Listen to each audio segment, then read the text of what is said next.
네, 안녕하세요. 여러분들의 기분을 좋게 해드릴 신호파크입니다. 신호공원.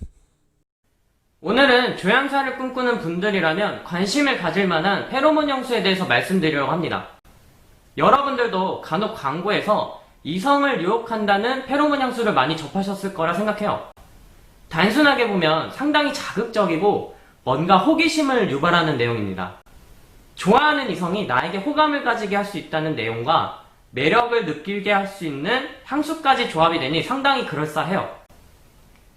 하지만 우리는 정확한 사실을 알아야 합니다. 우선 판매가 되고 있는 페로몬 향수의 특징은 두 가지 경우로 나눌 수 있어요. 첫 번째, 인간의 페로몬이라고 명확하게 증명되지 않은 유사물질로 남성에게서 분비되는 안드로스테론이라는 성분을 극소량 넣은 향수가 있습니다. 여기서 안드로스테론에 주목을 해야 합니다. 페로몬 향수에 자주 등장하는 물질로 안드로스테론 외에 AND와 EST 성분도 있긴 합니다만 사람의 성 페로몬의 일종이라고 주장되고 있는 이 물질들은 사실 이성을 유혹하는 효과에 대해 아직 명확하게 증명된 바가 없습니다. 한마디로 페로몬이라고 불릴 수 없는 상태예요.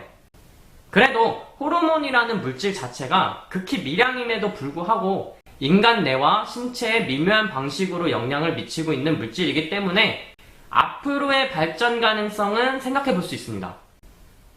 하지만 만약에 이 물질들이 페로몬이라고 입증이 된다고 하더라도 실제 사람이 이 물질들을 향을 통해 수용할 수 있느냐에 대한 연구 결과도 필요합니다. 16년 17일 미국 듀크대와 포펠러대 공동연구팀에서 사람의 냄새 수용체 400여 개를 서칭해서 그중 오도렌트 리셉터 74 유전자가 안드로스테론에 강하게 반응한다는 사실을 발견했다고 하지만 이 또한 명확하지가 않고 가능성을 생각해 볼 정도입니다. 한마디로 페로몬이 있다고 하더라도 그것을 수용할 수 있는지에 대한 연구가 필요합니다. 사실 저도 페로몬 향에 대한 관심이 많아서 다양한 실험을 진행해왔는데요. 제가 연구한 결과를 바탕으로 저의 생각을 말씀드릴게요. 신호공원. 사실 페로몬은 거짓이라고 보기는 힘들고 어느 정도 가능성은 있지만 아직 미약하다 말씀드리고 싶어요.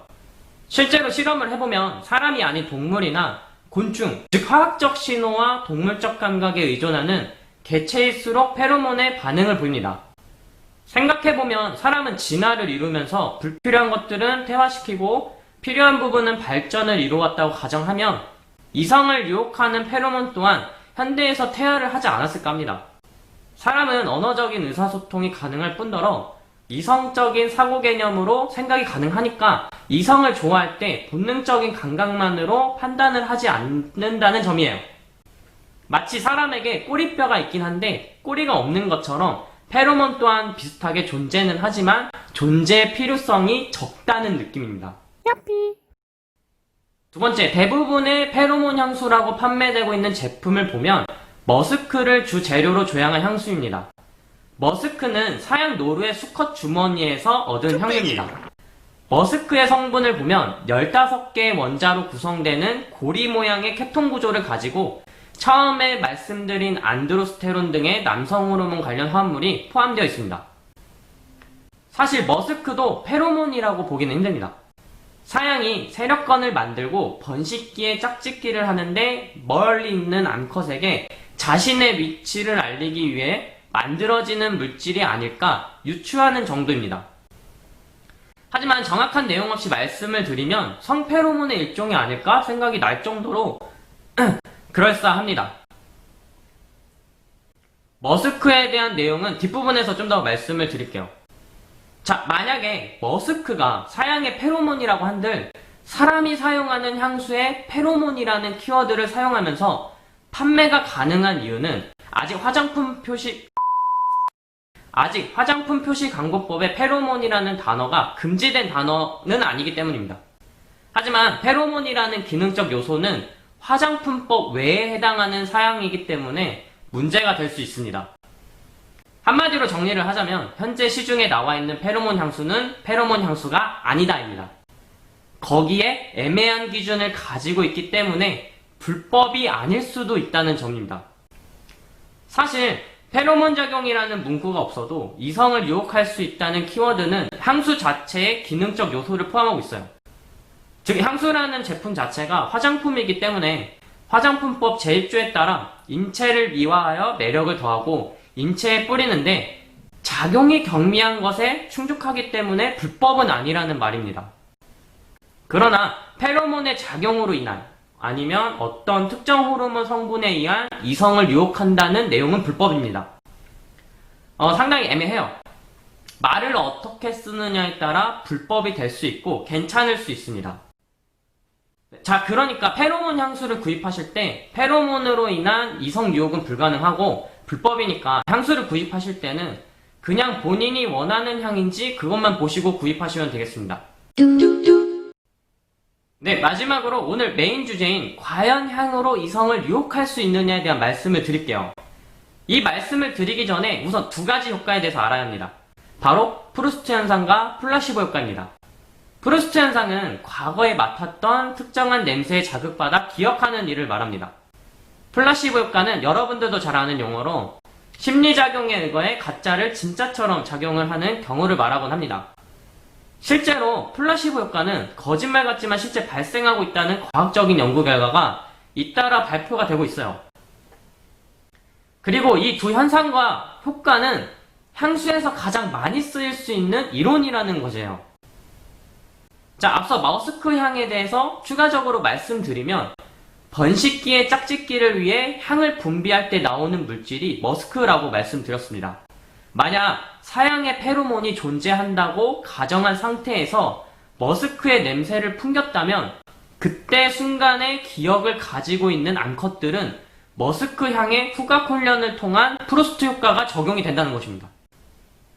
그러면 번식기를 경험한 사양들은 페로몬이 뿌려지지 않은 상태에서도 머스크 향을 맡는다면 플라시보 효과가 적용이 되는 것입니다.